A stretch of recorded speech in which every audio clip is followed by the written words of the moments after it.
Welcome to Roots of Faith. I'm Renee Richard, and today we're going to be exploring a little about the life and the visit to Louisiana of this saint behind me, Saint Pope John Paul II, in his historic visit to New Orleans in 1987. This painting that stands behind me was actually painted by an inmate from Dixon Correctional Institute. It was given to Bishop Alfred Hughes the night that the artist was confirmed. And the artist is Charles Gervais, and this painting hangs at the Westerfield Center in the Diocese of Baton Rouge. So join us on this episode of Roots of Faith.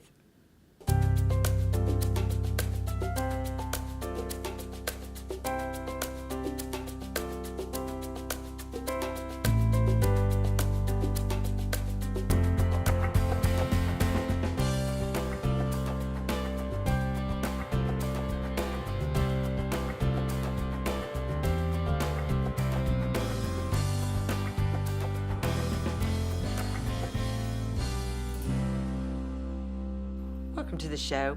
I have as my guest today Bishop Robert Munch, the Bishop of the Diocese of Baton Rouge. And, today we're going to be talking about St. Pope John Paul II and your career in New Orleans, as well as being a bishop, was intimately involved with him. I mean, this is a saint that walked and lived in our lifetimes, in so many people's lifetime.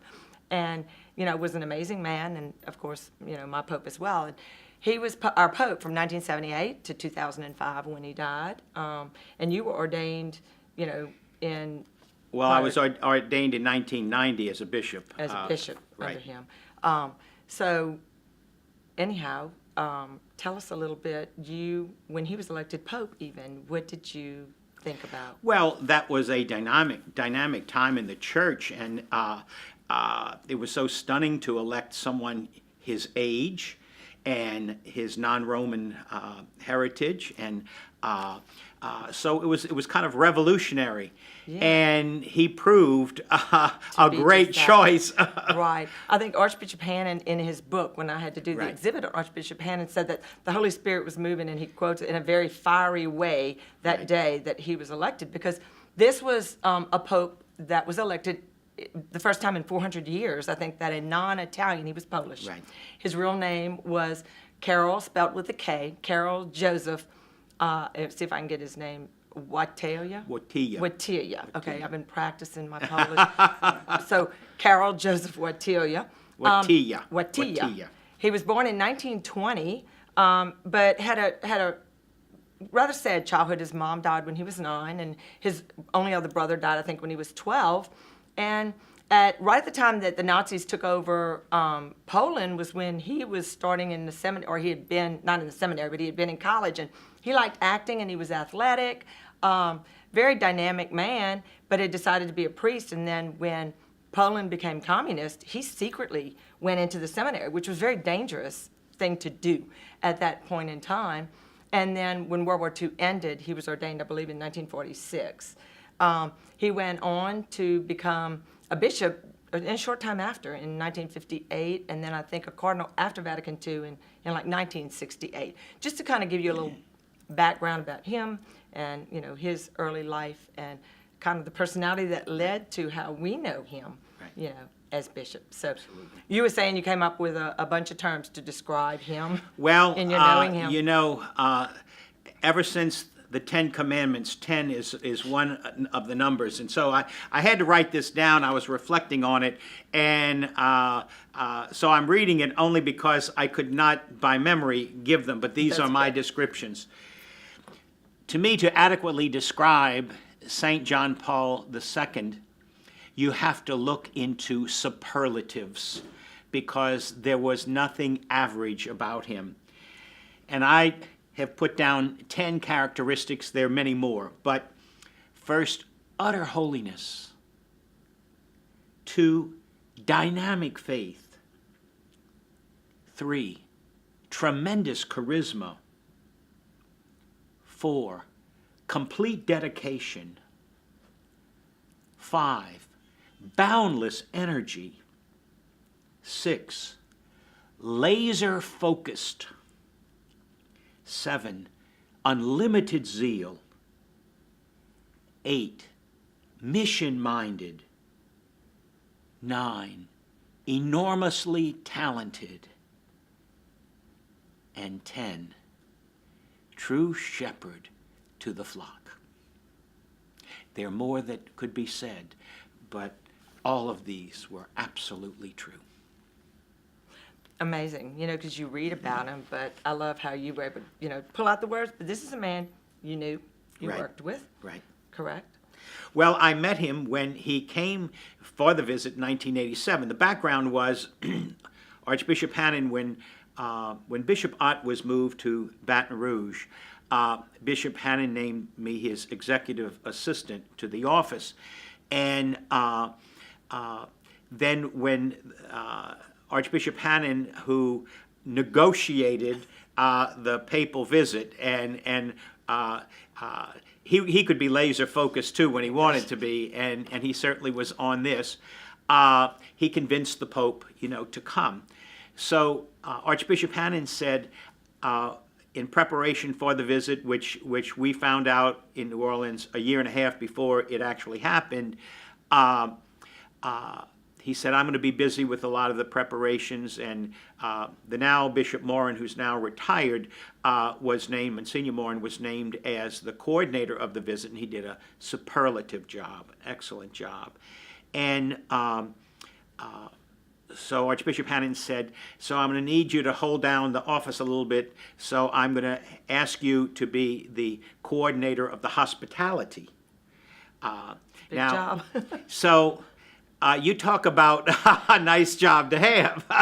So this meant the Archbishop had chosen Antoine's, the oldest active continuous restaurant, founded in 1840,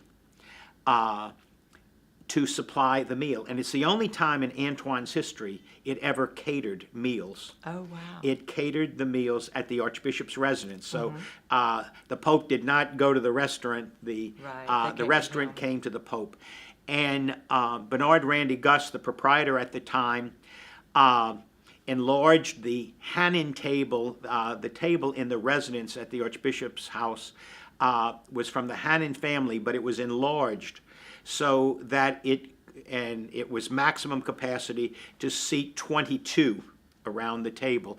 And basically the Vatican bishops and the bishops from the region and so on. And so they had 22 there, and it was a magnificent celebration. This was for the main meal, which was Sunday noon before the 3 p.m. Mass at UNO. And so my job and Ann Milling was very helpful in assisting me.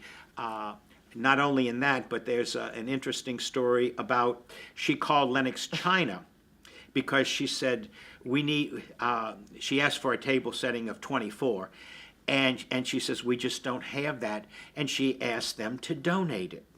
So they agreed. Well, then after the china arrived, she called them back on the phone and she said, we don't have a place setting of crystal. Yeah. So they donated that.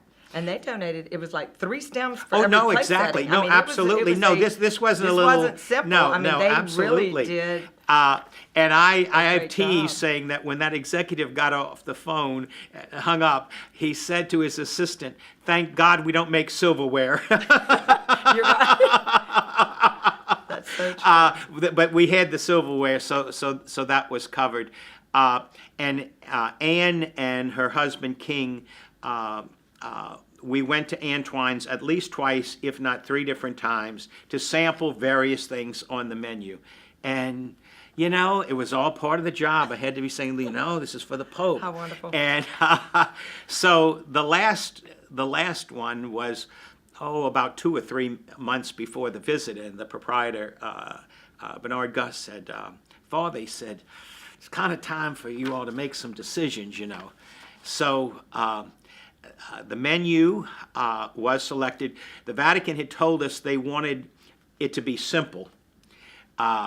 So, for example, where we might have normally selected oysters Rockefeller, the Pope had to settle for crab meat ravigote. Now, let me tell you, I love crab meat. And when they say jumbo lump crab meat, They had half a crab. I mean jumbo lump. It wasn't little pieces. And the ravigote is a creamy mayonnaise sauce. And so we had the Antoine salad with various vegetables and a vinaigrette dressing. Souffle potatoes, which are those puffed up potatoes, they had to put a special exhaust fan to make it at the bishop's residence because that heat gets so hot. And to exhaust it, so they made those on campus. And then we had the medallions of tenderloin beef with wine sauce. And so we'd agreed on all of that. And then the proprietor said, well, what about the Cherries Jubilee we served you for dessert? And I said, I know one thing about a man. If you get the right dessert, everything's going to be fine. I said, I think you better serve me another one. So they did. We chose the Cherries Jubilee, and And he liked it. He liked it. We had French bread and obviously coffee and water and so on. And when people have asked me, well, did the Pope like the food that was picked out? I said, well, I was in the next room, but Archbishop Hannon said he ate very heartily. And I tell people that after eventually he got back to Rome a few years later, maybe he remembered the meal because I don't know why else he would have appointed me to be bishop.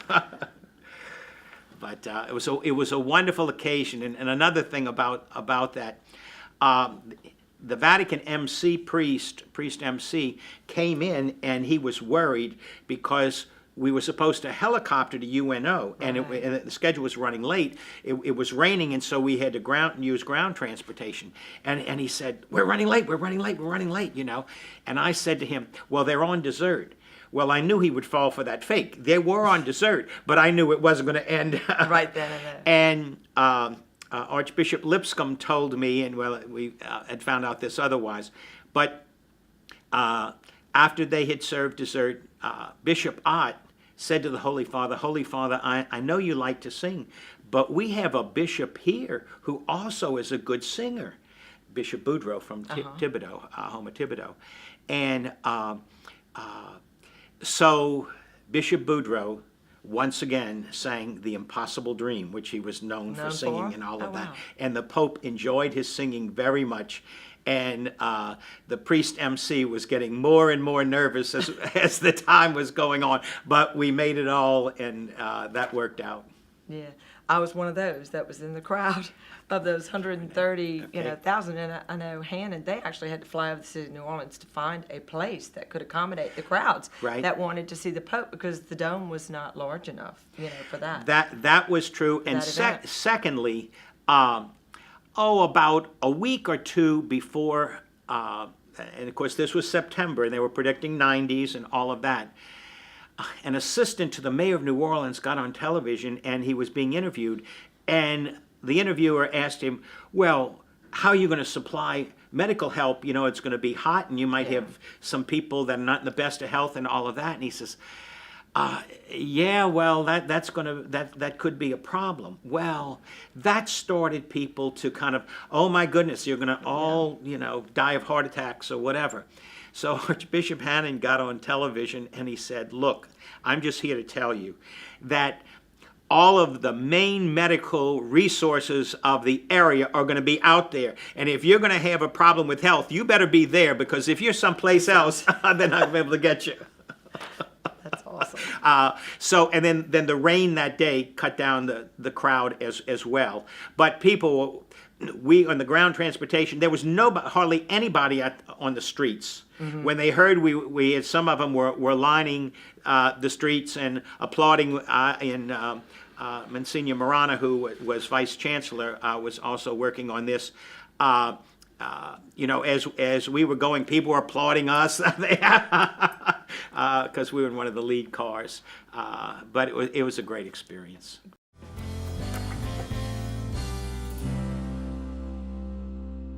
that weekend that the Pope came, he flew in like on, it was actually Friday night. September 11th. That's right, September of 11th. '87, and he flew in on a Friday night, and the whole entire weekend was just one event after the other. I think he had like 5 events on the Saturday alone between, St. Louis Cathedral, and then I know at one point he was at Xavier to meet with black educators. He had the youth in the Superdome, the big luncheon that you were telling us about earlier, and then of course the great outdoor mass that myself and many others were present at. And then, of course, the next day before he left was just as busy. But the one thing that you were telling us that he took home with him and really enjoyed was the music of New Orleans. So it was different at all these different events, right? And just to back up 1 second, they were in Miami and had mass, and it was rained out there. And when they came to the Archbishop's residence, they were exhausted. The entourage was just exhausted.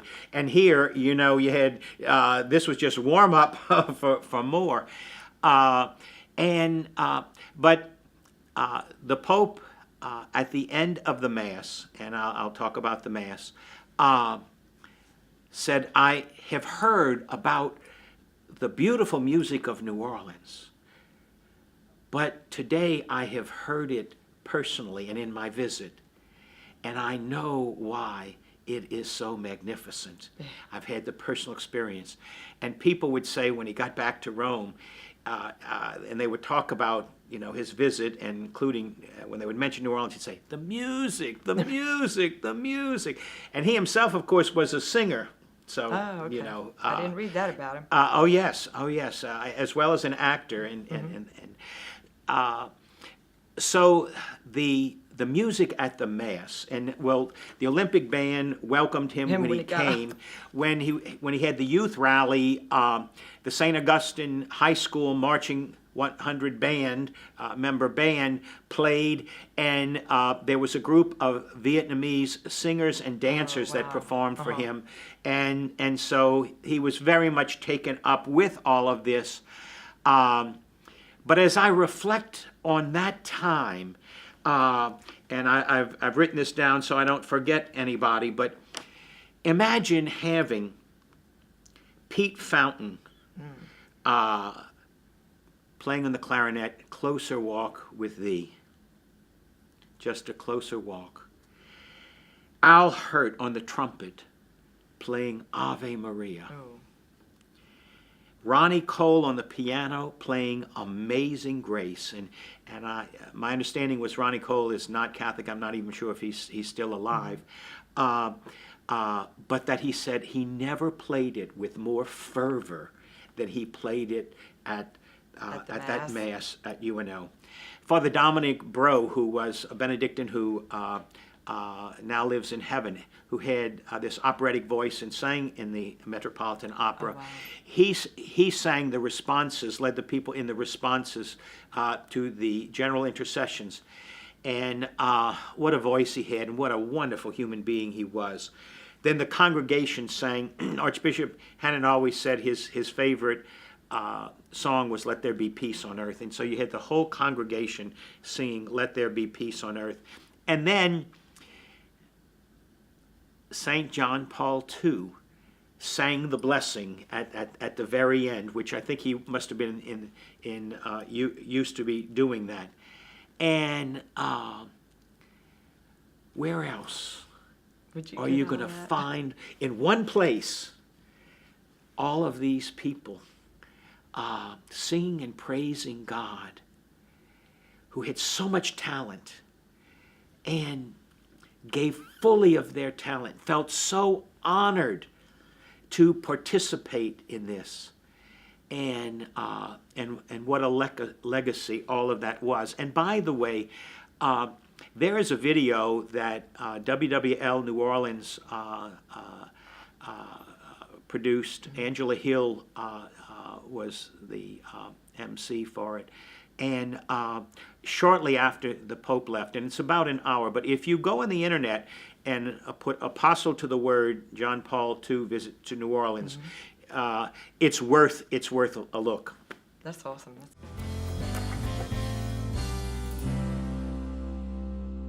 we've been enjoying hearing about the visit of St. John Paul II, and I know you have plenty more stories to tell us. So there were a couple of things on break, especially. Right. So- Well, first of all, let me just mention that this is one of 3 pectoral crosses that the Holy Father had given me. This one, I would say, is my favorite. This one was given in 1997. This was the first one he gave, which was in 1992. These were for the Adlimina visits that we did to Rome. And this one was the last one. They're all very wonderful and beautiful, but I can't wear 3 at the same time. I was when I was ordained a bishop, the deacons in New Orleans wanted to give me a crozier, and they did. And my priest classmate said, "Oh, we want to give you a crozier or a pectoral cross, but choose the crozier." I said, "I can't carry 2 croziers in," so I took the pectoral cross. Preparation for the visit was a year and a half, and there were practically daily meetings of this group, that group, whatever. And one of the things was the Archbishop's residence, where the Pope would be staying, did not have smoke alarms. And someone had told me, if the fire marshal knew that this house did not have smoke alarms. So we got smoke alarms for it. And then the Secret Service was involved in all of this. And the head of Secret Service said, to be honest with you, we'd prefer if the Pope never came. But our second preference would be he would come and wouldn't give us advance notice. They had to work overtime. They loved their job and all that, but one mistake, work, could be problematic. Well, there came a time where they were going to do a sweep of the Archbishop's residence, and it was right about an hour before we all had to be out, and they were going to do the sweep.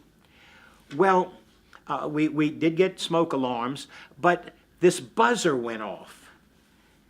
And we didn't know what was causing this buzzer. So Sister Guadalupe, who'd lived in the house for 50 years, said that's the buzzer that Archbishop Rummel used to use to tell us it was time to change the servings, at the meal. But that's been disconnected. So we had to get an electrician to go on the 2nd floor to dismantle that buzzer. Now, anybody can make their own conclusions. This is mine. The spirit of Archbishop Rummel was still in that house. That was a good Holy Spirit, trust me. His way of letting but out anyway, we were all worried about how this might throw things into a tizzy, but it worked out. I also want to mention, and I learned this only afterward, but I knew there was a Father Tucci, he's still alive, who was assisting for the broadcasting of the event at the Superdome. And because he would not be really concelebrating the Eucharist, he was saying Mass in the Archbishop's chapel.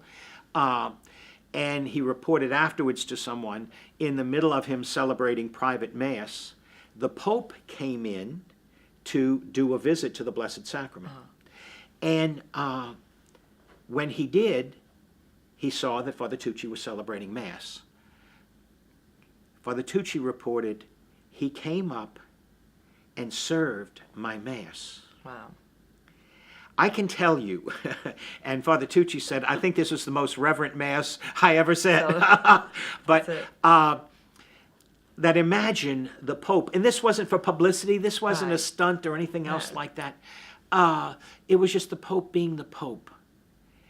Later, Father Tucci became Cardinal Tucci, and I think he's now retired. But I think that was a wonderful story that we didn't learn of until afterward. And some of the press was making such a big deal about the Pope when they found out that the Lennox china had been donated, that the headline was, Pope to eat on finest china. And I have said, any man I know, it's what's on the plate that matters. And he was very observant, so I'm sure the beautiful design they had and all of that, which included his seal, was covered. But the Pope, we weren't, the Pope wasn't saying, now you better Yeah. do some fancy stuff because for I'm me. coming. That was not it. And I mentioned to you all at break that the newspaper wanted to do an article at the last minute, and so they came in, but it was about a week or two before, and so they reported just the opposite. They said this house is mishmash. And so I went to Archbishop Hanna the next day, and I said, the paper called this decorations in the house mishmash, and he said, it is mishmash. It's whatever people give me. I put over here, I put over there, whatever. It's not. So you go from one extreme Yeah. to the other. It's either too hoity-toity or too undecorated, yeah. or whatever. Now, actually, those different things were kind of taken out. Like he had umbrellas and other things that people had given him over the years.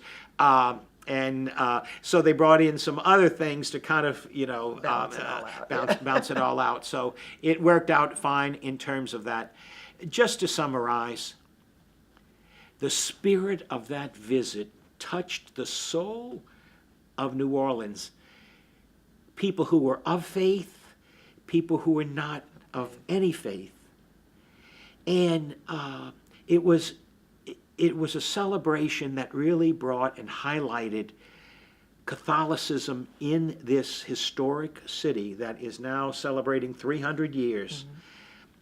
And it really touched people's lives and hearts, and I was fortunate to be part of it. That's awesome, and they are, because if you go online and look, when I was preparing for this, the top 300 things about the 300 years in the city of New Orleans, and there's a big write-up about the Pope's visit in 1987. So it was and still is, even to the people of Louisiana, myself included, because I was there. I made sure I got a ticket and I was there for that Mass. So yes, it's something great that happened with us. So Bishop, thank you for being my guest today, and join us again for another episode of Roots of Faith.